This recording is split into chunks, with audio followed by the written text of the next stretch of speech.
Well, Sherry and I are here again in our continuing series on meditations of the tarot, or meditations on the tarot. And this time we're attacking letter 7, which is on the Chariot. Um, and any opening thoughts? Or do you want to show our audience the image? Unfortunately, we So don't you have we don't have Michael's nice colored in version know, to show. But that's the image of the Chariot.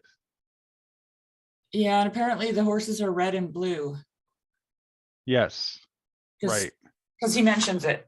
Yes, he does. Yes, he does. And I could read the first paragraph because it Sure. has the little, description kind of thing. Dear unknown friend, like the preceding arcana, the arcanum, the chariot has a twofold aspect. It represents from one side he who, having triumphed over the three temptations, remains faithful to the vows of obedience, poverty, and chastity, and it represents from another side the danger of the fourth temptation, which is the most subtle and intimate temptation and is the invisible synthesis of the three temptations, the spiritual temptation of the victorious through his victory itself. It is the temptation to act in one's own name, to act as master instead of as servant. The seventh arcanum is that of mastership, understood in the sense of temptation as well as achievement. The three gospel quotations which are found at the head of this letter delineate the nature of the ideas here. And those three are, then the devil left him, and behold, angels came and ministered to him. Matthew 4:11. When the unclean spirit had gone out of man, when the unclean spirit has gone out of man, he passes through waterless space, seeking rest, and finding none, he says, I will return to my house from whence I came.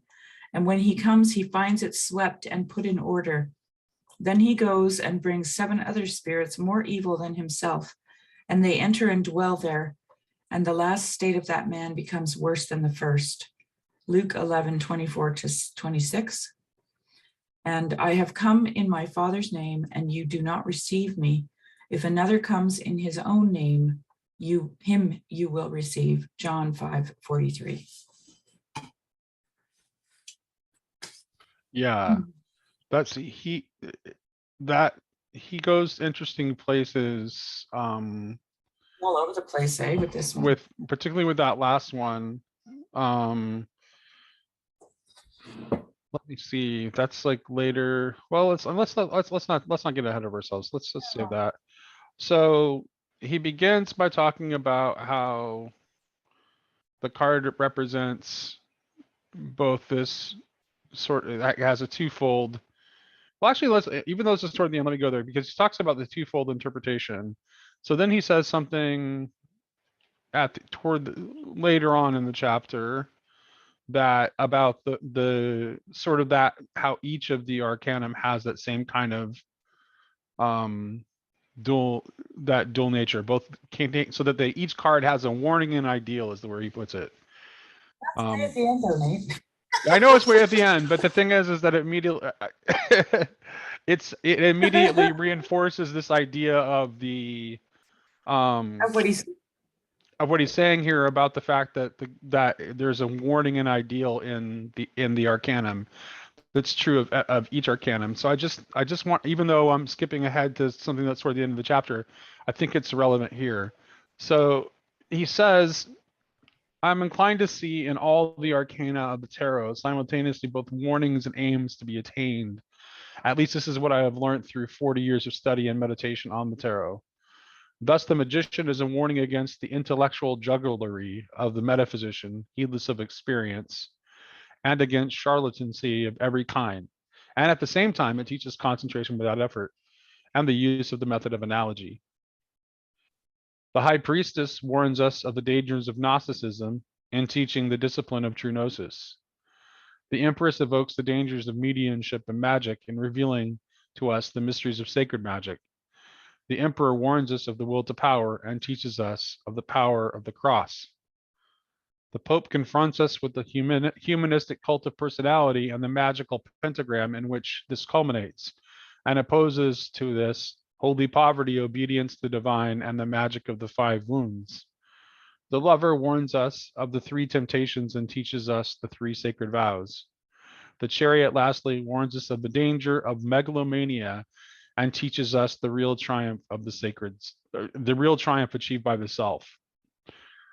The real triumph achieved by the self. This means to say the successful outcome of the process of individuation according to Jung, or the successful outcome of the work of true liberation, which is the fruit of catharsis, purification, which precedes Fotissimos, illumination, and which is followed by Henosis, union, according to the Occidental initiation tradition. The triumpher on the Chariot can therefore signify either a sick person suffering from megalomania, or a man who has passed through catharsis or purification, the first of the 3 stages on the way of initiation. The thesis I am advancing here is this: that just as with all the other cards of the arcana of the tarot, the card of the 7th Arcanum also expresses a double meaning. The personage on the 7th card signifies at one and the same time the triumpher, he uses here lowercase, and the triumpher, here he uses the uppercase, the megalomaniac, and the integrated man, master of himself. Yeah. So, whoops, I just accidentally lost my place. So I thought, even though that comes from the end of the chapter, he's kind of circling back to where he started, which is kind of where, which is why he places it at the end, because he's kind of, it's in the part of the chapter where he's kind of like summarizing his thoughts. Yeah. So this temptation of megalomania takes up a large chunk of this particular letter.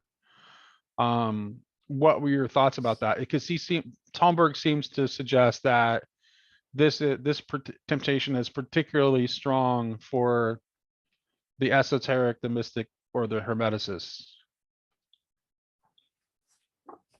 Well, he says it also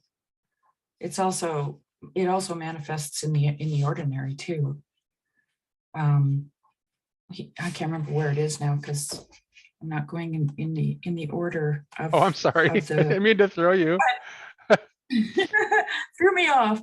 But he talks about the politician. You remember where that is? Well, no, he talks about the politician, but he's talking about that's where he's talking about black magic. Yeah, no. So but he's saying that black magic is, he thinks that people think that the risk of occultism is black magic, and he's saying it's not. It's megalomania is actually the danger of occultism. Right. And then he shows, I thought anyway, the way I understood it was that he shows how he even mentions science, right? And the building of the bomb. Yeah, he's talking about black magic. Right, but that is the megalomaniac side of it, of black Well, magic. he's saying actually, what he's saying implicitly is that he's actually saying implicitly in that section. Let's go to that section. Yeah, Because what I took him to be saying is that that's actually even worse. Well, yeah. So that's a worse and darker danger even than the megalomania that. But it's also a people. I think what he's trying to push home there is that people are super afraid of black magic, right? Right. They get fearful when they hear the words black magic.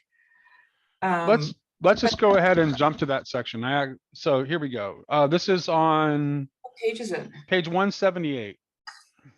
178? Yep, 178. 178? I'm on. Oh, okay. You must have a different page. Maybe my page numbering is wrong. I'm going for my PDF. You might have a different. Your page numbering might be different. It is the top of the page. It's right at the top of the page. Okay. I'm not showing, my PDF copy doesn't actually show the original page numbering. Give me the first few. It starts with, okay. It starts with, I am not able to cite by name any black magician. Okay, well, maybe just go ahead and read and I'll Okay, I'll just go ahead and read it. I'll look. Hopefully, let me go. Okay, I'll actually go back to the previous page. How about, can you find where it says one speaks often of the dangers of occultism? Black magic is usually the supreme danger against which the beginner is put on guard by the quote unquote masters. Is that after his story of the It comes after the passage from Ezekiel on the after? fall of Lucifer. Okay, I should be able to find it from there then. Okay. Yeah, got it. One speaks Okay. often. Yes. Okay. So I'll just go ahead and start from there then. Okay. One speaks often of the dangers of occultism. Black magic is usually the supreme danger against which the beginner is put on guard by the masters. He has that in quotes. Others, above all those who know more or less about medicine, see it as disorders of the nervous system. But experience during 43 years of practical occultism or esotericism has taught me that the dangers of occultism is neither black magic nor nervous disorder. It is, at least these dangers are met no more often than amongst occultists than politicians, artists, psychologists, believers, and agnostics. So what he's saying is what the politicians, etc., engage in is black magic, not megalomania. He's saying that megalomania is the specific danger. So he goes on, he says, I am not able to cite by name any black magician amongst the occultists that I know, whereas it would not be too difficult to name some politicians who, for example, have nothing to do with occultism and who would even be hostile to it, whose influence and impact agree very well with the classical concept of that of the black magician. Indeed, it is difficult to name politicians. Is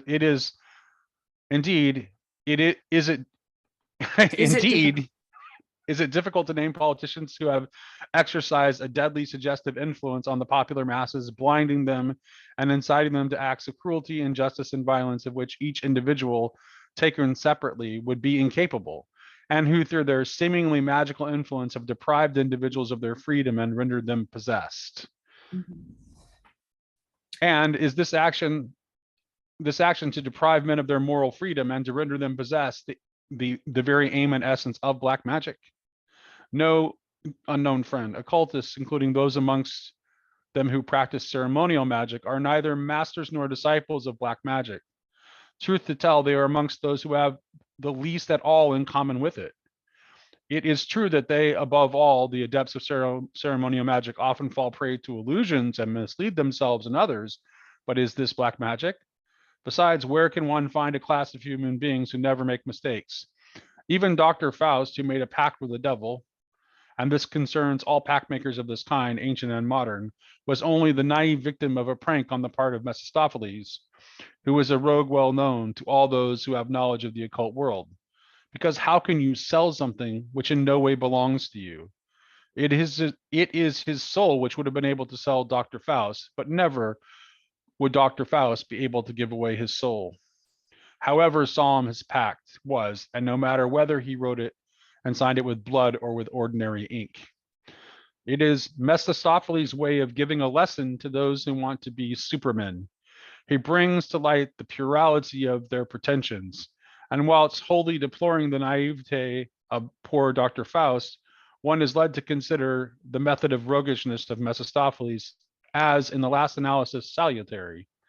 Because what Mephistopheles does, and other examples of this method of a more recent date can be cited, is to show the ridiculousness and absurdity of the aspirations and pretensions of so-called supermen. Of all spirits who deny, the rogue is the least burden to me, God says concerning Mephistopheles in Goethe's Faust. Let us therefore not condemn the rogue of the spiritual world, and above all, let us not be afraid of him, nor let us condemn Dr. Faust, our brother, by accusing him of black magic. It is rather childish credulity of which he can be accused, if he must be accused. In any case, he was 100 times more innocent with respect to mankind than our contemporaries who have invented the nuclear bomb as good citizens and scientists. No, neither black magic nor nervous disorders constitute the special dangers of occultism. Its principal danger, of which, however, it has no monopoly, is designated by three terms: superiority complex, inflation, and megalomania. So he's saying that obviously those things, these things can be found anywhere and not just most occultists. That Yeah. is an especial temptation of occultism, and that it's not actually black magic that is the danger. No. And then basically he accuses scientists and politicians of being the real black magicians. Well, I find it interesting that he actually has a fairly comprehensive list here of, where was that? Artists and, Right. He's basically saying like any class of person can be guilty of black magic. and yeah, which then has, and it, I don't know, maybe I'm misunderstanding it, but it seems like that's how it works itself out as some kind of, because sacred magic is an articulation, right? And where is that list? Oh, geez. Here. Politicians, artists, psychologists, believers, and agnostics. That's his little list. Yeah. Um, And essentially what he's describing as black magic is manipulation, effectively. well, it's like the shadow side of articulation, wouldn't it be? If Yeah, kind of. It's definitely like, because there's a, it usually involves a, it has to, let's talk about it in terms of like understanding like the use of the word, right? So there's the sacred magical use of the word, which the ultimate of which is, I would say, the preaching of the gospel, right? This is the ultimate use of the word in the context of sacred magic, is the preaching of the gospel, language, because that's what liberates. are you referring to the word as language, or what is the word in this case that you're mentioning? Well, the word uses language, but it's deeper than language. Sacred magic? Yes. Yeah. So that is the word is the primary, the preaching of the word, let's say, is the primary example of the proper use of sacred magic, because it brings liberation, right? It frees people. In fact, it's the only thing that liberates people. Whereas sorcery is the dark use of that power for precisely the opposite, to enslave and manipulate and to get others to do your bidding. Which is why politicians are his primary example of black magicians. Yeah. Well, Because no, because they're amongst the most obvious real dark sorcerers of our age. yeah. Well, he also mentions scientists in the nuclear bomb. Right. Like, I don't see him really. Yeah. Anyway, the way that I would talk about this is because in the previous chapter, in the Lover, he shows that there's a dark side to everything, including the church, right? There's a shadow. I think he uses the term shadow. Right. There's an egregore. There's an egregore of the church. And so if sacred magic is the articulation of gnosis acquired through mysticism, then black magic would be its shadow side. And I think that, like he says here further down, in fact, an occultist who is not a beginner, who has not attained this moral illness, so he calls it a moral illness, or who has not at some time in the past undergone it, is rare. The tendency to megalomania shows up all over the place among occultists. Decades of personal relationships, as well as reading occult literature, have taught me this. There are many levels to this moral defect. It manifests at first as self-assurance and a certain informality with which one speaks of higher and sacred things. Then it expresses itself as a quote unquote knowing better and quote unquote knowing all. Example, as the attitude of a master toward everyone. And lastly, it manifests as implicit or even explicit infallibility. And I mean, when I read that, I just think of hubris, like in general, with all people, right? Right. And Um, you can see why this is particularly, like, people, esotericists would be particularly prone to this, because there's a certain, like, for someone to even have the inclination toward esotericism in the first place mhm.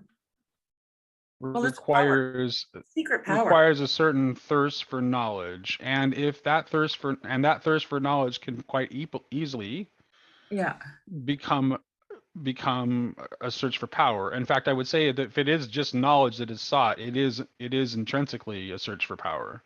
mhm, mhm. And it has to be, in fact, a search for wisdom that it's turned into, if it's going to be anything other than that. Right.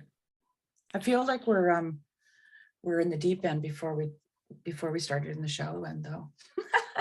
In this, I'm sorry. I have a tendency to, like, I thought I didn't mean to do that, because what I was trying to do was just reinforce, like, he opens with talking about the dual nature of the Arcanum. So I just wanted to reinforce that really quickly, because this is the first time he's talked about that. Like, so far he's mostly talked about the positive aspect of each of the Arcanum, for the most part, with some slight hints at the fact that there's another aspect to it. But here is the first time where he's really honing in on that. So I just wanted to hit on that concept, because I think that concept is more important to this letter than to anything that we've read previously. yeah. Well, he hints at it in the last one, right? Like he talks about the dark side, the shadow side of everything. Yes, he does. He does. He starts building up. He's building up to it. But Yeah. and the reason I think there's a very good reason why he's driving it home here is because, well, who's reading this book? Who's his audience? They're esoterics. I mean, like, no one reads this book unless they have an interest in the esoteric, right? I mean, that's a pretty safe assumption. Like, Yeah. so okay. So that means, so he's warning his audience of readers about what the specific dangers that their temperament leads them into. And then maybe it's a good time to talk about what he prescribes as remedies against this. Well, I kind of wanted to go back to. Go for it. Let's go in whatever order you want to, Sherry. I trust your judgment. Let's do Well, it. see, Bring the up thing whatever you want. We he, can circle back around, or we can skip it. I well, don't. we'll land directly on what we just talked about, Perfect. because that's what he's doing. He's going through this whole lengthy, like a very large chunk of this chapter is not necessarily talking about megalomania, but first he talks about the antidote to it, and then he talks about Jung's explanation of it and how Jung saw it, right? Yeah, there's a And lot of, he talks about Jung for a good chunk of this I chapter, was actually. I really enjoyed reading that because there's lots of, like, I've only ever heard stuff about Jung, by the by kind of thing. Right. And you hear these terms like individuation and collective, but I don't have a proper understanding of them. So this was really good for me to read. I thought it was good anyway. Mhm. But So what do you want to highlight? Well, the one thing that I wanted to say, when I first started reading the chapter, the first thing that jumped out at me was that renunciation is sacred magic, he says, right? Yes. So, and what's interesting about that is that renunciation has to come from your mouth. It's an articulation, which is what sacred magic is, right? And it comes, you have mysticism, gnosis, and then sacred magic. So you can't, like, I like to point out how these things are, the understanding comes through a process of consciousness, right? And the process is this concentration without effort, right? Right. And then a realization, let's say, a gnosis, right? And then you can articulate what it is that you have, come to understand. And in this chapter, the sacred magic that he's talking about is renunciation. And he goes into the story of the temptation of He says Christ. it's only, he actually, what he says is that sacred magic is only ever affected by renunciation. Yeah, affected by renunciation. What do you mean by Right. that? He's saying that that's you the mean it's only way it only- ever functions is by as a, so that you have to essentially, it has to do with this concept of the about above and below correspondences. Yeah, let me just maybe read from Okay, just go ahead and read the section. the Son of Man resisted being moved by the three temptations in the wilderness. Consequently, it is he who set in motion the forces which served him. Quote, then the devil left him, and behold, angels came and ministered to him, unquote. Here again is a fundamental law of sacred magic. One could formulate it in the following way: that which is above being as that which is below. Renunciation below sets in motion forces of accomplishment above, and the renunciation of that which is above sets in motion forces of accomplishment below. Can you stop for just a second? Yeah. That is interesting because he doesn't really elaborate on that much. But if you think about a lot of the things that Tomberg has been saying throughout this text, like that explains the power of science Yeah. right there. So that its power is actually a direct result of its renunciation of the things above. Yeah. But the question is like, well, what do we actually want to see, in the world? Is that what we want? So that's he doesn't really elaborate, but I don't think he needs to, because That's the you should be able to see that when he says that because of everything he said in the text up to this point and Well, what he it's says after. yeah, it's a principle, and I think it, like it's on earth as it is in heaven, right? So, and there's also that scripture, I won't be able to quote it properly, but that which is bound on earth is bound in heaven, that kind of thing, right? Right. It's this But principle. also explains why, like why monks have more spiritual authority. Yes. Yeah, Same thing, right? exactly. So the meaning of this law, he says, which is what you just touched on, right? That law is that which is above being is that which is below. Renunciation below sets in motion forces of accomplishment above, and the renunciation of that which is above sets in motion forces of accomplishment below. What is the practical meaning of this law? It is the following: when you resist a temptation or renounce something desired below, you set in motion by this very fact forces of realization of that which corresponds above to that which you come to renounce below, which is a movement of consciousness to me. Anyway, I'll just keep reading. It is this that the master designates by the word reward when he says, for example, that it is necessary to guard against practicing righteousness before other people in order to gain their regard. Quote, for then you will have no reward from your Father who is in heaven, right? You don't get the understanding. That's the reward. Reward is therefore the action that one sets in motion above by the renunciation of desire for things below. It is the yes from above corresponding to the no from below. And this correspondence constitutes a basis for magical realization and for a fundamental law of Christian esotericism or Hermeticism. Let us guard ourselves from taking it lightly, for here is given to us one of the principal keys of sacred magic. It is not desire which bears magical realization, but rather the renunciation of desire that you have formerly experienced, of course. For renunciation through indifference has no moral and therefore no magical value. Desire and then renounce. Here we have the practical magical meaning of the law of reward. To say that one has to renounce what one desires amounts to saying that one has to practice the three sacred vows: obedience, poverty, and chastity. For the renunciation must be sincere in order for it to set in motion the forces of realization from above, and it cannot be so when it lacks the air, light, and warmth of the sacred vows. It is therefore necessary to understand once and for all that there is no true sacred magic, nor mysticism, gnosis, or Hermeticism outside of the three sacred vows, and that true magical training is essentially only the practice of the 3 vows. Is this hard? No, it is easy. It is the concentration without effort, which was considered in the first of these letters. So, I mean, I usually relate things to my own personal experience. And I don't remember exactly the day or anything, but I remember understanding the principle of the earthly no and then the heavenly yes that he talks about, right?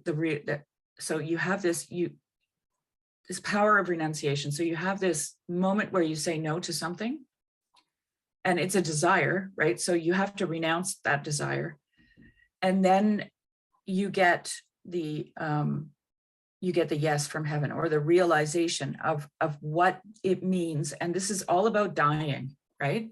This is all about dying. So then you start to understand what it means to die and why we have to die. And oh, that's really good. And what death, because that's the most difficult renunciation of all, right? And then if you think about it like that, then death becomes life. Okay? Because it becomes the thing.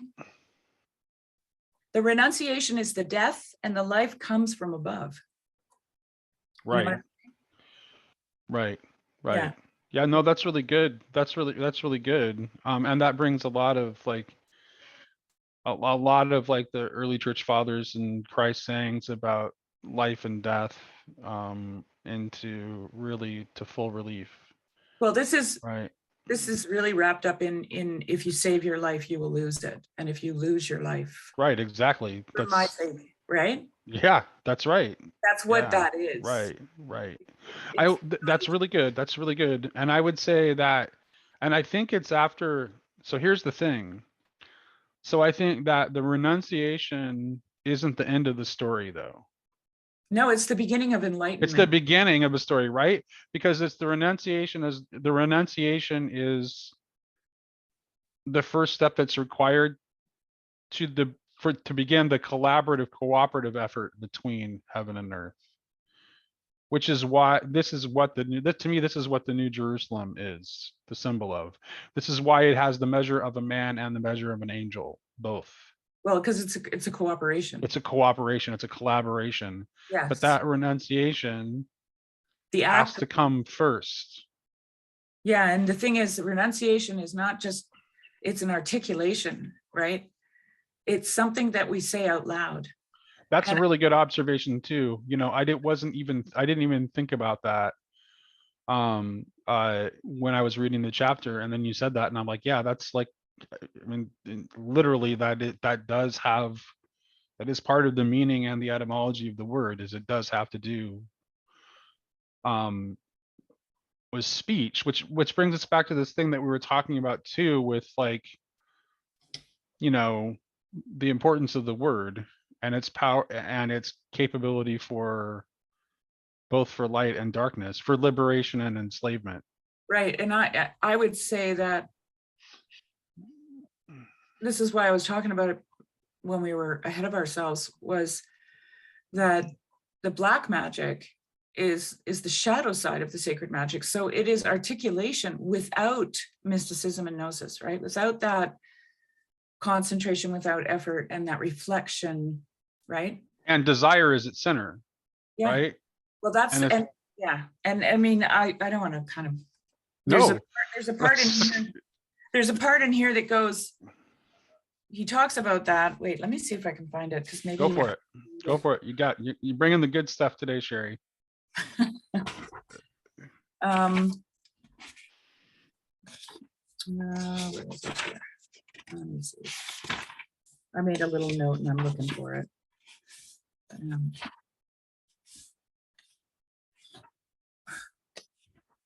Here we go. It's at the very end. Let's see. It's okay. We're not, I mean, we're talking about the book. People can go and read the chapter in order themselves if they want to. Yeah, exactly. Yeah. So I wrote here, what did I write? Coincidence of opposites brought together. Okay, here we go. The triumpher of the Seventh Arcanum is the true adept of Hermeticism, i.e. an adept of mysticism, gnosis, and magic. Okay, there's those three again. Divine, human, and natural. He is not running. He stands upright. He is not seated deep in meditation. He holds a scepter which serves him to bridle the two horses, one blue and one red, which draw his chariot. Okay. When I read that, I was like, oh, that's the Aramonic and the Luciferic again. Right? Oh, interesting. The And he bridling. stands between them, bridling them. Yes. Yeah. And that goes back to what I just read, or what you just said, is this desire and renounce, right? So the Luciferic is the it's in the water, and the Aramonic is on the dry land, and the Luciferic delivers up to the Aramonic, right? So you have these passions, right? The desire, and when you give in to those, they deliver you up to the Aramonic, right? And then you're caught up in the machine, right? Well, Let's right, say, and precisely the reason the Luciferic does that is because the Luciferic, like, it causes this inflation of the self, right, that he talks right, about in this chapter, yeah. right? And the It uses the renunciation, this Jungian idea of inflation, like that's what the Luciferic causes. And actually, he really hit the nail on the head when he talks about like how this can sometimes happen with the mystical experience of the higher self, where that's where the end of the journey is, yeah, right? And it never gets to that like proper duality within non-duality. right. And the reason he gets into the psychology of all of this with Jung and everything is because you have to understand what renunciation does to your psyche, right? It bridles the Luciferic and the Aramonic. That's what it does. It is the bridling of those two things. Well, because if you don't, here's the thing. This is why renunciation is. This is why this like concept of renunciation is so important, right? Yeah. It's like it is the only means that you have for actually making space for the other. Otherwise, the only thing that will ever be is just the monad of the higher self, which you come to see as like the center of everything. Well, he goes on to say that the renunciation leads to humility, right? Right. Yeah, exactly. And when you are humble, then and we could find, he has a lot of quotes in here. Well, Mary. He talks about humility. Think Mary, right? Mary is the quintessential example of this. Right. In her humility, she makes space for the other in the ultimate way, to make room for the indwelling presence of the living God within her body. Right. But there's also the humility is a merkmal. It is a trait of saints, right? Yes. And yes. it's seen in ways like that story I told last week about the guy Dionysus who finds the murderer of his brother in the barn. Okay, that is renunciation right there. He renounces the desire to either report that man to the authorities or kill him himself. Okay, right. what he did. Yes, and it makes no sense to the natural man, right? Yeah. This is why he says that. See, because those are the passions. The Luciferic. If Dionysus, the saint, would have not renounced those desires, right? He would have been delivered up to the Aramonic. You know what I'm saying? Yeah, right. So he, in order to bridle the Luciferic and the Aramonic, he has to renounce. That is the mode of bridling. That is the bridle itself. Right? And it's only realized through those three sacred vows that he talks about: obedience, poverty, and chastity. You have to be practicing those. He doesn't tell you what to renounce. You will know what to renounce. Right. Yes, that's right. That's exactly right. Yeah. Yeah. Right. That's what I think he doesn't tell you, by the way, because here's the thing: is Well, like you can't. that's why that's where moralism goes wrong, is because Right. moralism thinks that like Right. it has figured out these are the things that should be renounced, and Yeah. that's not really No. that's not. It depends on who it. It depends on who you are. Well, it's like that. It's this one size fits all. Right. Exactly. And that's not how. No. No. But God has actually created you as actually a genuinely unique creature. Right. And because of that, nothing can be, you can't account, you can't plan, you can't know the future. Okay. Because every person is gonna, if they were to practice this properly, then the ripple effects would be unknowable. Okay. I mean, they are, even if you practice the shadow side of it, right? Because Yeah. everyone, this is why you cannot fortune tell. You cannot see the future. You don't know what's going to happen, right? And this gets back to this Right. Chinese Which farmer is why Tomberg never, even though this book is called Meditations of the Tarot, he never once talks about the use of the future. tarot Yeah. for divination once in this entire text. And this is what the Chinese farmer story is getting at, right? It's oh, that's bad. Well, maybe, because we don't know what the ripple effects of the individual in the world are going to be, right? And and that is our co-creative capacity, I think. Right. And he talks about, did you want to talk about the part where he talks about creativity and other faculties as related to Well, I wanted, the mastery of the charioteer? yeah, well, can we talk about this angels thing? Because Let's talk about the angels thing. Sure. that's kind of interesting, and I don't know if I understood it completely. So then I'll just read. Let us now consider the text of the gospel account concerning what happened immediately after the three temptations. Quote, then the devil left him, says the gospel according to Matthew. But the gospel according to Luke adds, quote unquote, for a time, Luke 4:13. Now these additional words give rise to the supposition that again, a trial or temptation, the fourth, which is the most subtle and intimate, is to come. And it is this which forms part of the teaching of the Seventh Arcanum, which represents a crowned man standing on a triumphal chariot drawn by two horses. And behold, angels came to him. Now they were able to approach him, since a space necessary for their descent became free. Why and how?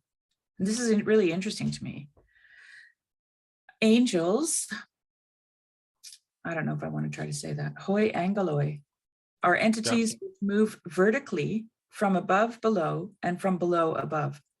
To move signifies for them to change respiration, and distance for them amounts to the number and to the intensity of effort that it comprises, of changes from inhalation to exhalation. Thus, for example, when we say a distance of 300 miles from the earth, an angel would say 3 successive changes from normal respiration in the sphere of the angels. To draw near for angels signifies a change in respiration. Quote, to be unable to draw near, unquote, means to say that the, quote, atmosphere, unquote, of the sphere which they want to draw near to is such that they can no longer breathe there, and that they would faint if they were to enter this sphere. This is why the angels were unable to approach the Son of Man during the time when the concentrated forces of terrestrial evolution, the forces of the son of the serpent, were active. They occupied, so to say, the space around the Son of Man, so that the angels were unable to breathe, and therefore they were unable to enter there without fainting. But immediately that, quote, the devil left him and the atmosphere changed, they were able to approach him and did so. Okay, can you help me understand that?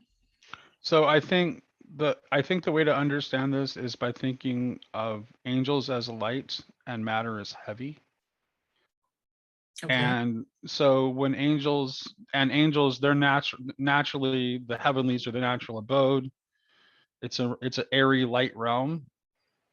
but they do ascend and descend. So, but in order for them to ascend, something has to happen in the realm of matter to lighten it, to allow for the angel to enter the space. Which means the demonic has to be free. Correct. Has to be free of the demonic influence. The demonic influence, which drives us, the demonic influence is what drives us more and more into materiality. Right. Like that's not, we're supposed to be existing like in that Edenic state where there is a natural balance and cooperation between heaven and earth. Well, after the fall, what happens is the forces of earth become dominant, right? That's interesting because And then and heaven recedes more and more. right. It squishes it out. Right. Exactly. Yeah, because I'm going through some of the sacraments in the catechism class, and I'm getting baptized on the 12th of June, and so my priest has been talking to me about this. I'm so excited for you, by the way. Very happy for you. My priest is talking about the baptismal service, and it begins with 3 renunciations of the devil before the baptism can take place. Oh, that's so awesome. Isn't it? Yeah. Before you even enter the church, like it starts on the outside. Yeah. On the outside, you know? Yeah. So when I think about it in light of this, then it's actually freeing up the space completely, right? Yeah. Like he's talking about. That's it. Right. Yeah. Cool. Very cool. Yeah, that's right. So. Well, then he goes on to talk about these holy places and right, which really plays, if you listen to what we were just talking about, well, what makes a holy place holy? Well, it's a place where it's consecrated. The corrupting heavy influences of matter have been somewhat dissipated. Yeah. And there's and actually heaven is closer to earth at that place. That's why it's holy. That's what we always have understood to mean holy, like through all times, all cultures, all traditions, like that. It's the presence of the divine is in this place. Like that's what we mean. And that is because the dark forces or the material forces have been somehow put at bay in that place. I like the way that he talks about the breathing here, the inhalation and the exhalation. Yeah. Right? Because I was just talking to Jess about this yesterday, actually. There's a lot going on with breathing, I think. So when you breathe out, your breath goes up, and then you breathe in and your breath goes down. So there's an above and a below in the act of breathing, but it's also a pushing out and an ingathering at the same time, right? Yeah. So it has this vertical and horizontal plane to it. And yeah, Tomberg talks a lot about breathing. Yeah, and then you also have the body's response is the rise and fall of the chest, right? Which is an up, down motion, right? Spirit, breath, wind. I mean, it's not like it's that. I mean, there's a reason, you know. And if you don't breathe, you die. Like simply said. Right. Right. If you're not breathing, you're dead. Right. Right. And where does our breath come from? Yeah. Our breath comes from God. Yeah. Our breath also comes from creation. The plants, like think about this, the plants breathe out oxygen. But the ultimate source of all breath is God. Carbon dioxide. I know that. That's what I'm saying. Yeah, I know. Yeah, right. I know you are. I just wanted to. It's a gift. It's a gift that's given to us. Yeah. If those plants stopped doing that, we wouldn't have any oxygen, and we'd be oversaturated with carbon dioxide. So since we're talking about nature, do you want to talk about? There's a point in the chapter where he talks about the 3 different forms of mysticism. And did you want to talk about that? He talks about like nature mysticism, and then he talks about like self-transcendence, and then the actual experience of he talks about that nature divine union, kind of original participation, right? Yeah. Where is that? Do you remember? I think I have it marked. Let me see. If I can, let's find it. Let's see. It's A all little bit. past the Jung stuff, right? Yes, it is. Here we go. I think, okay, here we go. Yep. I'll just go ahead and read this section and then we can talk about it. Yeah. There are three forms of mystical experience: the experience of union with nature, that of union with the transcendental human self, and that of union with God. The first kind of experience is that of obliteration of the differentiation between the individual's psychic life and surrounding nature. It is this which Levé-Bruhl calls mystical participation, the notion he coined while studying the psychology of primitive peoples. This is also what Barfield is talking about primarily as Yes. well. Yeah. Yeah. This notion designates the state of consciousness where the separation between the conscious subject and the object of the outside world disappears, and where subject and object become one. This kind of experience underlies not only shamanism and totemism of the primitives, but also the so-called mythogenous consciousness, which is the source of natural myths, as well as the ardent desire of poets and philosophers for union with nature. E.g., Empedocles threw himself into the crater of a volcano on Mount Etna in order to unite himself with the elements of nature. The effect of peyote, mescaline, hashish, alcohol, etc. can sometimes, but not always and not with everyone, produce states of consciousness analogous to that of mystical participation. The characteristic trait of this form of experience is intoxication, i.e., the temporary fusion of oneself with forces exterior to one's self-consciousness. The Dionysian orgies of antiquity were based on the experience of sacred intoxication due to the obliteration of the differentiation between self and non-self. The second form of mystical experience is that of the transcendental self. It consists in separating the ordinary empirical self from the higher self, which is above all motion and all that which belongs to the domain of space and time. The higher self is therefore experienced as immortal and free. If nature mysticism is characterized by intoxication, that of the self, in contrast, has the characteristic trait of progressively coming to one's senses with the aim of complete sobriety. A philosophy based on the mystical experience of the self, which represents it in the purest way and is least distorted by the addition of hazardous intellectual speculations, is that of the Indian school of Sankhya. There are individual Purusha.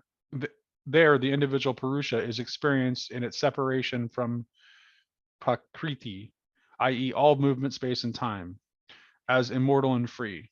Although the same experience is found at the basis of the Vedanta philosophy, its followers are not satisfied with the immediate experience, which teaches nothing more and nothing less than the true self of man is immortal and free, but they add the postulate that the higher self is God. This soul is God. Ayam Atma Brahma.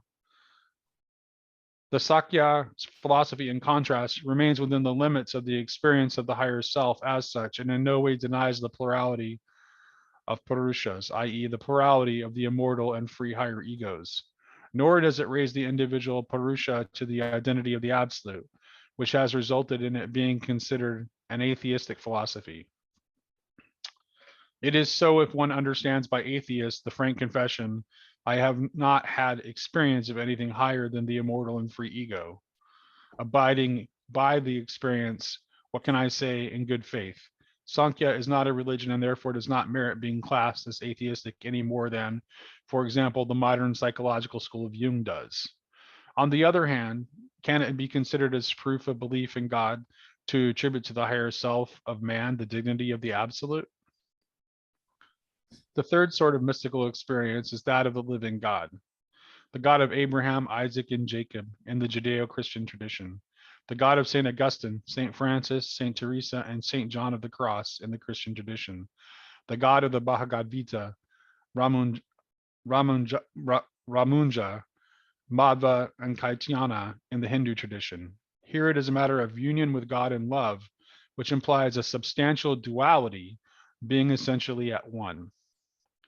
This experience has its principal characteristic trait, the synthesis of the intoxication of nature mysticism and the sobriety of mysticism of the higher self. The term coined by tradition to express the state where ardent enthusiasm and profound peace manifest themselves simultaneously is that of beatitude or beatific vision. Beatific vision implies the duality of the seer and the seen on the one hand, and their union or intrinsic oneness in love on the other hand. This is why this term expresses in a wonderfully clear and precise way the essence of theistic mystical experience, the meeting of the soul with God face to face in love. And this experience is all the more elevated, the more complete the differentiation is, and the more perfect the union is. For this reason, the Holy Kabbalah puts at the center of spiritual experience that of the holy face, Arik Anfin, of the Ancient of Days. And this is also why it teaches that the supreme experience of the human being, as well as the highest form of death for a mortal, is attained when God embraces the human soul. This is what the Sefer Yitzhak says. And after that, our father Abraham had perceived and understood and had taken down and engraved all these things. The Lord Most High, Adon Hakol, revealed himself and called him his beloved and made a covenant with him and his seed. And St. John of the Cross spoke of his experiences of the divine presence in the tabernacles of love only in the language of love. So this is something that I've been thinking a lot about lately. Karen Wong said something really interesting on Twitter the other day, and that I could only respond with just like a yes exclamation point. She was talking about how like the more she looks at things, the more she thinks that marriage is the key to understanding everything. And that's what this is. This is what the true divine human is. That's what it is. It's a marriage. That's why the marriage imagery is used, because it's a real unity that does not obliterate the duality.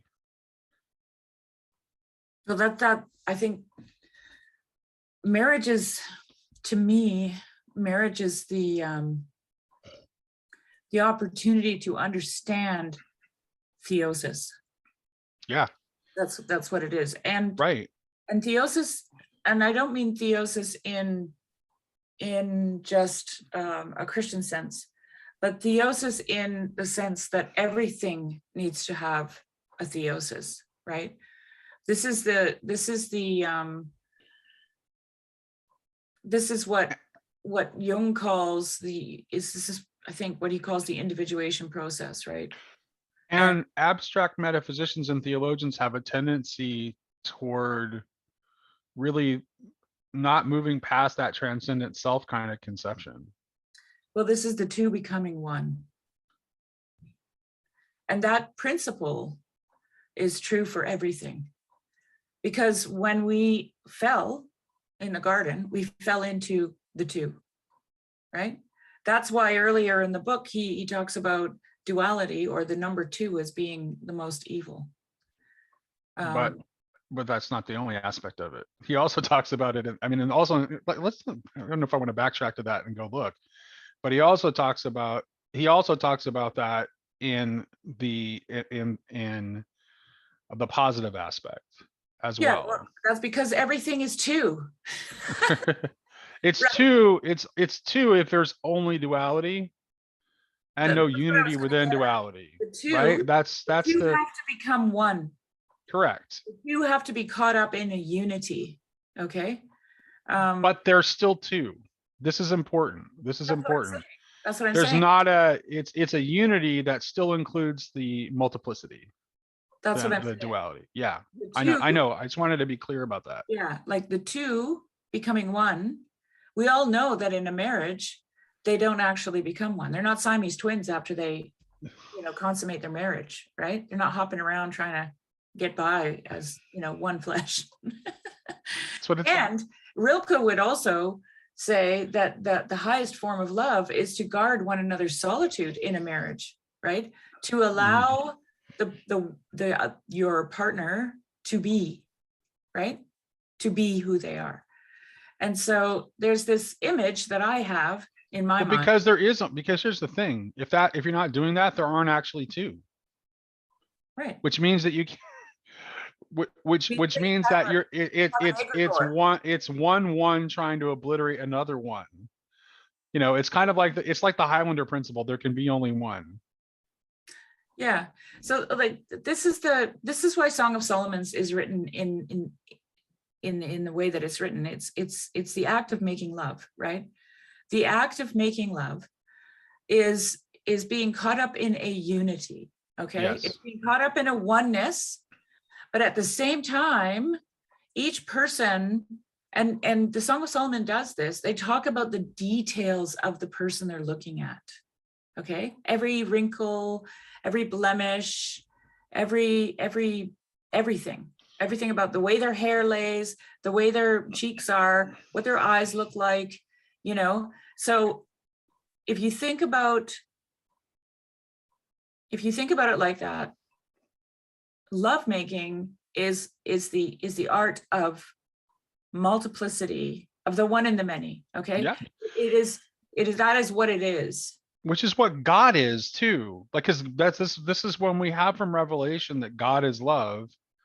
God is not, God is not, God is also a unity that contains multiplicity. This is what the Trinity is trying to express.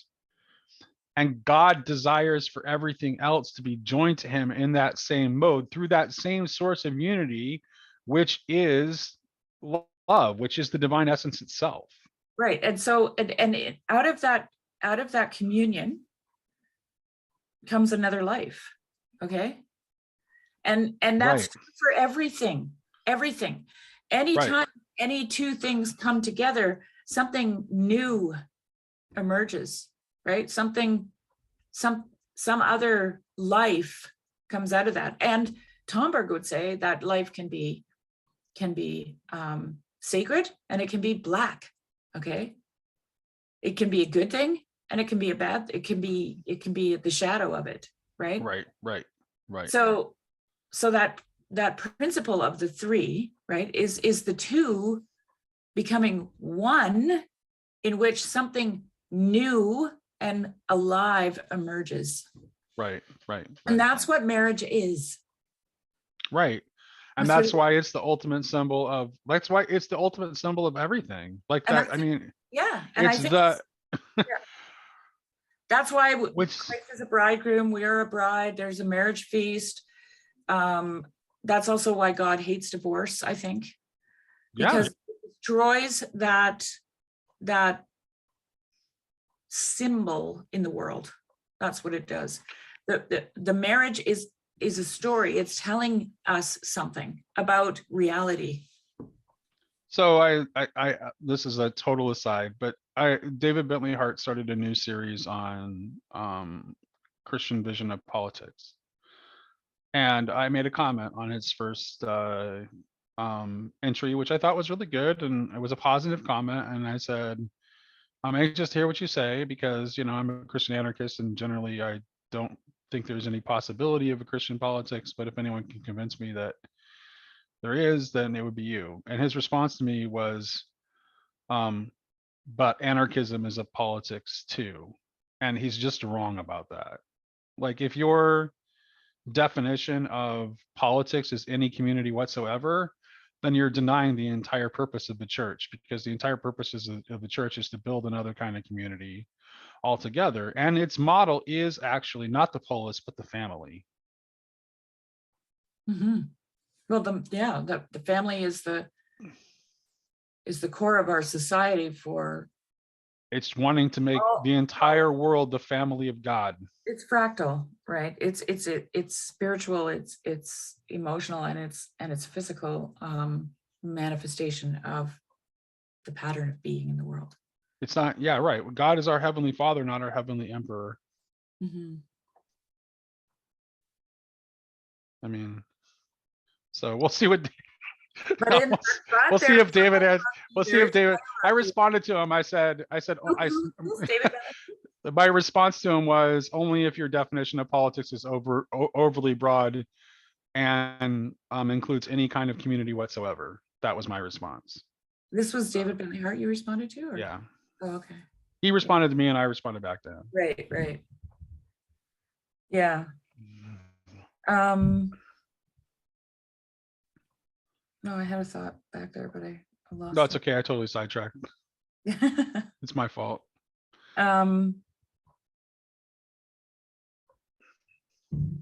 We were talking about the 3 different kinds of mysticism. And then we were talking about, because of the way he talks about the divine, the experience of actual like division of the divine, the highest form of mysticism. He also says, I don't know if it was in the section I read, but he also says that it's actually a combination of the two lower forms of mysticism. Well, that's something I wanted to throw out there. Just Okay. that when you were reading, it says here that this experience has as its principal characteristic trait the synthesis of the intoxication of nature mysticism. Yes. Sobriety of mysticism of the higher self. Okay, that is a that's big. Exactly. That is so good. And here's the thing: it's like that brings a point to. This brings Barfield into very sharp relief as to, okay, so why did original participation have to end? And it's because because that kind of mysticism makes it hard to have the experience of the transcendent self experience. And if the divine vision is a combination of those two, that means that you need to have a notion of a self, a defined notion of a self, in order to have the experience of a transcendent self. And if the coming together, but that alone, here's the thing. So that is like the kind of experience that is most common in our age, right? This is essentially, Sam Harris calls it the experience of having no self, but I actually think Sam Harris's version of having an experience of no self is actually more like an experience of a transcendent self I think than it he is actually the experience of no self. He might be conflating ego and self in that regard. I think so. I think he's like, yes, he's experiencing no ego, but that's not the same as experiencing, right, exactly. So I think this kind of experience is like not unheard of in our age, because we're at a very high level of individuation is highly characteristic in our age compared to the age of original participation, right? So this brings it into sharp relief as to why the withdrawal of participation had to happen. Yeah. Because the earlier human consciousness would not have been able to as easily access that experience of the transcendent self. And if you need both to attain the consciousness of final participation, which is what leads you to the beatific vision, right, which is again, then that means that withdrawal had to happen, but it also means it has to end because we need to recover the original participation as well. Yeah, I think, as I said in the very beginning of this, these things are progressions. They happen. And that's why Barfield just says that, it was this, and then now it's this, and it's going to be that, right?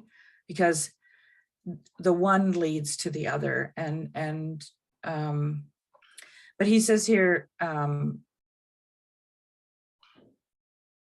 the synthesis of the intoxication of nature mysticism and sobriety of mysticism of the higher self produces a beatific vision. And beatific vision implies the duality of the seer and the seen on the one hand, and their union. And this is, I'm reading a book about Soloviev at the moment, and I'm also thinking about Douglas Harding here. This is what Soloviev has he's got a really good poem that exemplifies this, and I'll see if I can find it. But the seer and the seen, right? Mm-hmm. Same thing, being synthesized. And that, that's what Douglas Harding talks about. Yes. The whole time. Like that's his whole thing. That's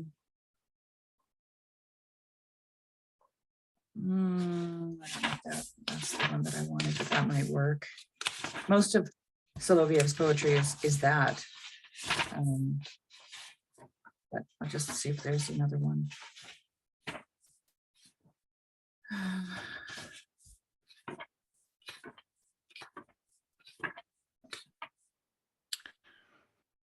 You gaze at the stars, you, my bright star. Oh, if I were but the sky to hold you in broad embraces and with a myriad of eyes to feast upon you in wordless radiance. So it's the seer and the seen synthesized in that poem, right? You gaze at the stars, you, my bright star. Right. If I were but the sky to hold you in broad embraces with a myriad of eyes to feast upon you in wordless radiance. So he's radiating now, but he's looking at the thing that's radiating, right? Right.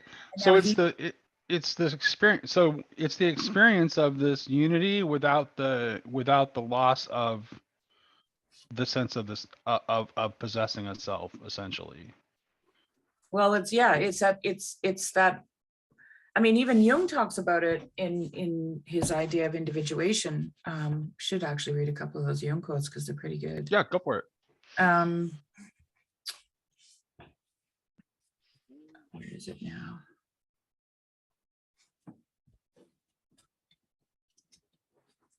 Individuation. The process of individuation is the spontaneous realization of the whole man. For the formula that is henceforth valuable for the notion of the soul is, quote, psyche equals ego consciousness plus unconsciousness. With respect to the role of the unconscious in this formula, it is necessary to take account of the fact principally, quote, and this is from Jung, I believe, that in every child consciousness grows out of the unconscious in the course of a few years. Also, that consciousness is always only a temporary state based on an optimum physiological performance, and therefore regularly interpreted by phases of unconsciousness, sleep. And finally, that the unconscious psyche not only possesses the longer lease of life, but is continuously present. It assures the continuity of being. Now, the process of individuation is that of the harmonization, okay, the two becoming one again, of the conscious self and the unconscious in the psyche. But the conscious and the unconscious do not make a whole when one of them is suppressed and injured by the other. It is a matter of a harmonization which is only realizable by way of the recentering of the personality, the birth of a new center of the personality, which participates in the nature of the unconscious as well as in the conscious self. A center, in other words, where the unconscious is perpetually in transformation into consciousness. This is the aim of the process of individuation, which is at the same time a stage of initiation. The process of individuation operates, as we have said, by establishing a collaboration between the unconscious and the conscious. The domain of symbols affords such a collaboration. And then he gets into the archetypes, which we The don't only have. thing I would say that I would be where I would be at difference is that it's not a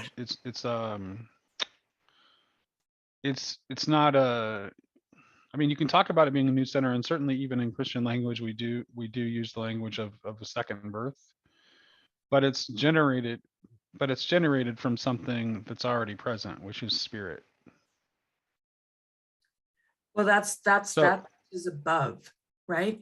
That what which was is that?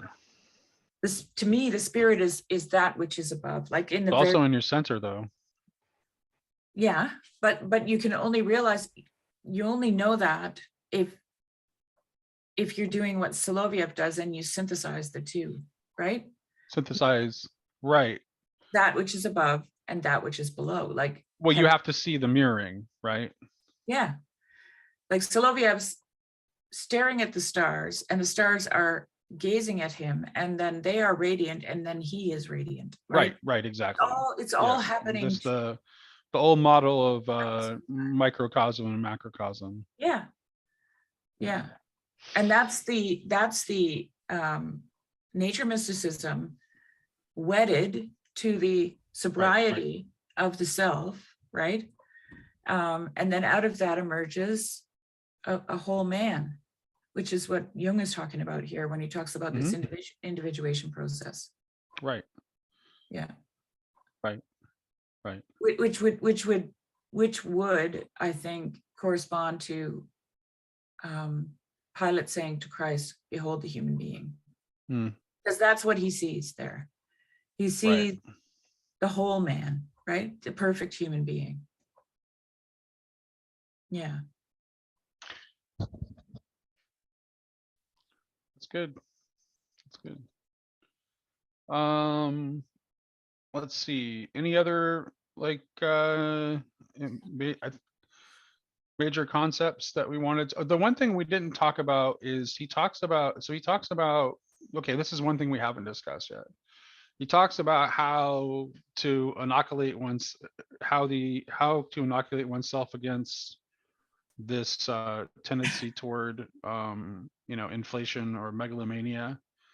And he points. Before you do that, I just want to read one thing because it leads up to that. And it says, okay, go for it. The reformer who wants, in italics, to correct or save humanity easily falls victim to the temptation of considering himself as the active center of the passive circle of humanity. He feels himself as the bearer of a mission of universal significance. Therefore, he feels himself to be more and more important. And this is interesting because there's a want there, there's a desire, which is Luciferic, right? Right. Which will then deliver up to the harmonic. And not only that, it's a fixing. I'm just going to throw in some of my right. some of my things, right? He wants to, and this is the leaning towards the good, I think, right? He wants to correct or save, right? Right. And then he falls victim to the temptation of, and he feels himself becoming more and more important because he's on a mission. He also has words for the abstract metaphysician too. Right above that, the abstract metaphysician who arranges worlds according to an order that he has chosen can lose all interest in the particular and for the individual in such a way that he comes to consider human beings to be almost as insignificant as insects. He regards them only from above. Seen from his metaphysical height, they lose all proportion and become for him small or almost insignificant, whilst he, the metaphysician, is great, since he participates in great metaphysical things which clothe him in grandeur. Right. And so then then comes what I read. And then he says, the practicing occultist, esotericist, or hermeticist, if he is not practicing, he is only a metaphysician or a reformer. Okay. So he puts emphasis on practicing. Yes. He experiences the higher forces which work beyond his consciousness and which make their entrance there. At what price? ... Either at the price of worshiping on his knees, or otherwise at the price of the identification of self with these higher forces, which results in megalomania. Right. And I would say, I'm going to guess that his practices are, and I can never remember them, poverty, chastity, and what was the other one? Well, and also he says, like, he goes on, this is the part where he talks about work and prayer. Like, so this is like the specific, work and prayer is good. Yeah. Yeah. The ancient saying, ora et labora, work and pray, constitutes the only answer that I have been able to find. Mm-hmm. Worship and work constitute the only curative as well as prophylactic remedy that I know against megalomaniacal illusions. It is necessary to worship what is above us, and it is necessary to participate in human effort in the domain of objective facts in order to be able to hold in check the illusions concerning what one is and what one is capable of. For whoever is aware of raising his prayer and meditation to the level of pure worship will always be conscious of a distance which separates and at the same time unites the worshiper and the worshipped. Therefore, he will not be tempted to worship himself, which is in the last analysis the cause of megalomania. He will always have in sight the difference between himself and the worshipped. He will not confuse what he is with what the worshiped being is. On the other hand, he who works, i.e., he who takes part in human effort, the view to objective and verifiable results, will not easily fall prey to illusion with respect to what he is capable of. Thus, for example, a practicing doctor inclined to overestimate the power of his healing will soon learn to know the real limits of his ability through the experience of his failures. And then he goes on to give Jakob Böhme as an example of Beautiful. someone who avoids this temptation of megalomania because he is grounded in these things. Mm-hmm. So I'll just read the Böhme quote. Go for it. Yeah. I was highly astounded without knowing how it happened to me, and thereupon my heart turned to praise of God. Mm-hmm. He fell down in worship, right? And this is right. the fear of God, or the awe of God being the beginning of wisdom. Right. So when one has this waking up experience, I almost said this because when we were reading the Jung book, but he was talking about the unconscious, right? Yeah. And how like there's like the conscious layer is like really a very small part in the grand scheme of things.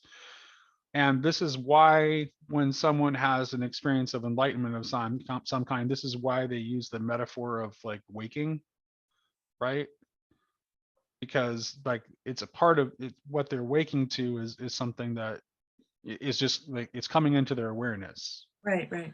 So so Also equated with illumination, right? Which is what happens when you wake up. You wake up in right. your So eyes. when there, and then there are two possible reactions in the context of the chariot that we can talk about here. One is the illumined individual can decide, oh wow, I'm enlightened, and make themselves into a guru and lord it over others and you know be confident of their spiritual superiority, or one can fall down and worship. Mhm. So Yeah, because you see, I just wrote down here, to do a thing is to know that you can't do a thing. To think you can do a thing is to believe you can do a thing. To do a thing is to know that you can't do a thing. That this is about this work and pray, right? right, yeah. As soon as you set your hand to something, you're going to find out. I think he talks about the monks too, right? Like this is what the monks have always done, because what is the monastic life? Yeah, It's work and prayer. Work and prayer. But like, like I have moments where everything on the farm is running smoothly. Right. And I think that I'm doing something. And then all of a sudden, some illness breaks out, or a predator gets in and kills a bunch of my animals. And I realize that even when I do everything right, everything can go wrong, right? Right. And so this is why I say to do a thing is to know that you can't do a thing. You're actually not in control of what's going on. I think there's an important thing to notice here, because you're talking about your work on your farm, which is the kind of work that he's talking about here, because he's not talking about head work. No, that's why I said to think. He's very talking about the practical and objective world. He's talking about like doing something that like involves like your physical body interacting with the world. Right. That's what he means by work. You will find out when you do that all you can do is steward, right? You're tending the garden like Adam and Eve. That's what you're doing. But it is the much greater thing than you, right? And so you're not doing it. Like I'm not making what I'm living happen. It's happening and I'm tending it, right? It becomes a living thing. It's a garden. I think, right. And that's like, yeah, right. Because it's like, there's no like, here's the thing is there's no sense of like, the sense of mastery that you get when you're doing something that in the physical world, it's not like you almost can't think of it in terms of like, I have this. You can almost never take credit for it. You can't, because you can't, because the reality of it, I don't know how to articulate this. Well, it's a cooperation again, Nate. You never have you're never under the delusion that it's entirely under your control. Right. That's what I mean. It's a cooperation. It's right, you and exactly together. And so you're only a part of that, right? You're right. So you're not I'll talk about what I know to illustrate this. Okay. Yeah. So if I make a really great brisket, right, which is a practical physical activity, right? It's like, well, it's going to depend on like what are the conditions, what are the weather conditions outside, what is the moisture content of my hardwoods, is my hardwood nice and dry and it's going to burn clean, or is it like kind of wet and I'm going to get a bunch of dirty smoke? it's the actual, like the brisket itself that came from the animal. It's like, is it a really, well marbled brisket? Did it come from a happy, well-fed cow? Like there's so many things that are beyond my control. And that's your tending, right? You are Right. attending to all those variables all the Right. time. Right. That's all you can do. Like In a way that if you were to try to write it down on paper, you would be surprised by just how shocking how the much number of things that you're managing are. yeah, I believe you. And so this oh is no, that goes, I mean, I'm saying, I would say that about any physical task. yeah. It's actually really, really hard. That's why Yeah. it's hard to explain to somebody how to do something that's like, you can't tell somebody how to knit, No. right? You can't tell somebody how to play the guitar. You can't give them a written set of instructions that they can follow and learn to play the guitar. Mm-hmm. You just can't. Yeah. So Yeah.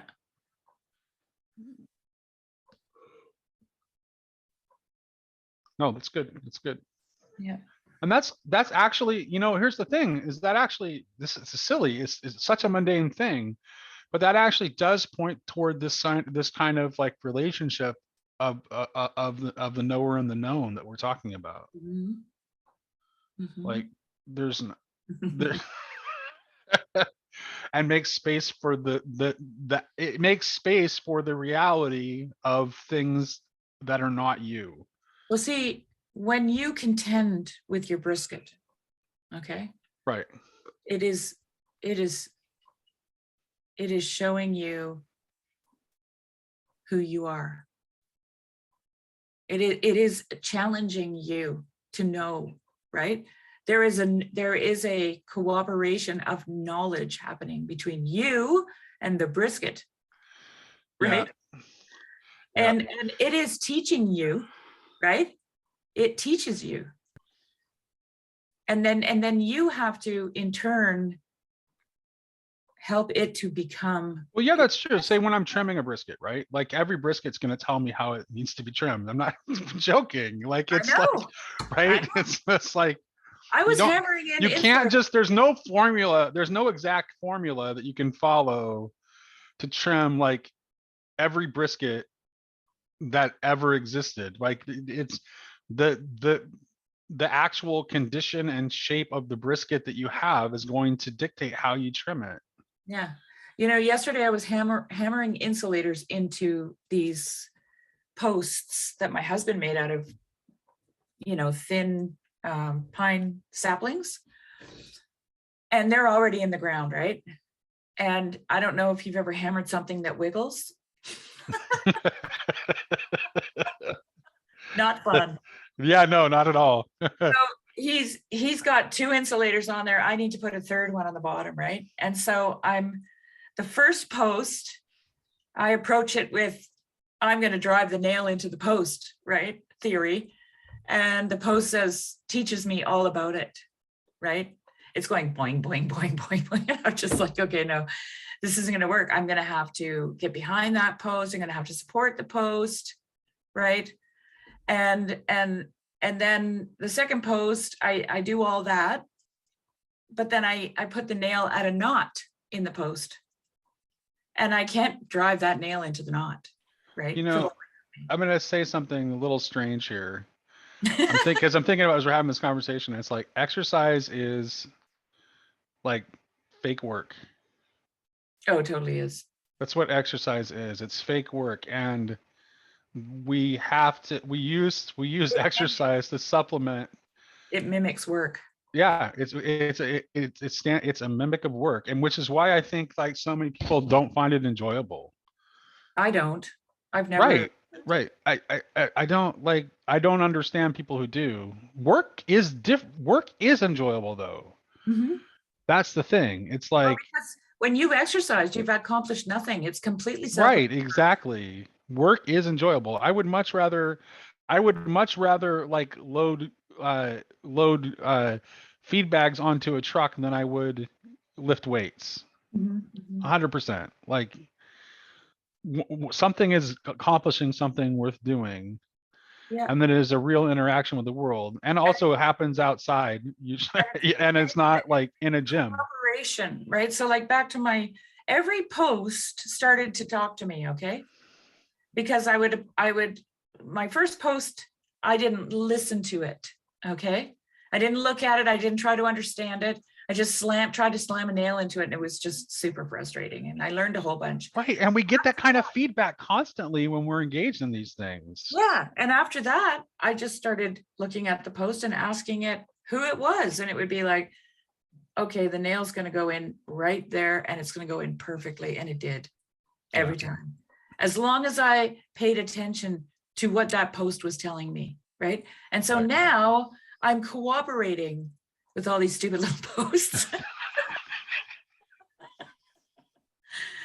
It's really, it just like, it really brings, I mean, it's so funny because there's so much that follows out of what he's saying here. Yeah. It really shows you how like deeply unhealthy our world is, because we make it very hard.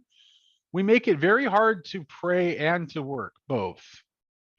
We make it very hard to pray because we're inundated with continual distractions, and prayer requires quiet, silence, a quiet space, right? So we make it very difficult to pray. And then for most of us, like it's hard to find work. So we have to turn to like real work, meaningful work.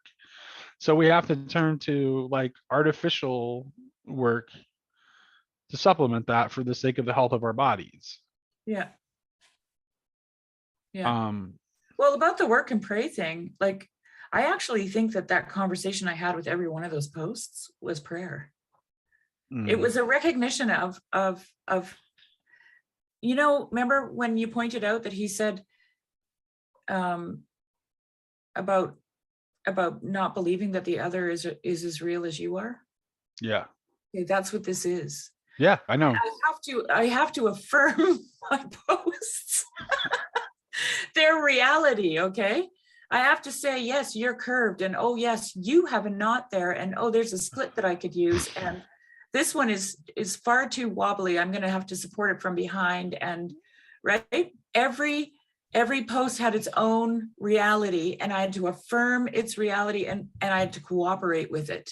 That's also, Shari, why any kind of monistic ontology is ultimately has to be wrong. Right. Because ultimately you're making no room for anything. If there's, I mean, which is what I did with the first post. I objectified it. I just simply slammed a nail into it, and it screamed back at me, no idea what you're doing. This is all wrong. Right. And so to me, even look here, I'm talking about this right now. Okay. It has spiritual significance, what I did yesterday. Yeah, it does. And that is why I think that it is a prayer. It is a conversation with being itself. Yeah. Right. I would say that, yeah, I see what you're saying. And definitely, I think of Teilhard de Chardin wrote about like the divinization of all activities, right? He's like, he talks about how like even he actually uses the illustration of digging a ditch. Like even digging a ditch can be done for God. Yeah. Yeah, because everything is sacred. You pointed out, I just want to say this before I forget it. You pointed out when we were going through Emile Book, the first letter of losing the first love, remember? Or he talks about losing. He talks about, the losing when in the letter to the church at Ephesus. Right. And that is the earth, right? Which is Sophia, okay? Which is wisdom. Right. Right. It's the world. It is the awe of God. It's the world as known by God. This is the best way to think of it. Yeah. Right? The world as known by God. So that is it is the world that it is the world as it is always for God and as we shall come to see it. That's Sophia. Which is why it's sacred. which is Yeah. why it's sacred, right? And that every thing you're doing, including digging a ditch, is a sacrament, right? In Yeah. itself. It's a sacred interaction with a sacred thing, right? If I weren't going to call this Meditations of the Tarot Chapter 7, so everybody would know, I would call this the Sacrament of Ditch Digging. Yeah.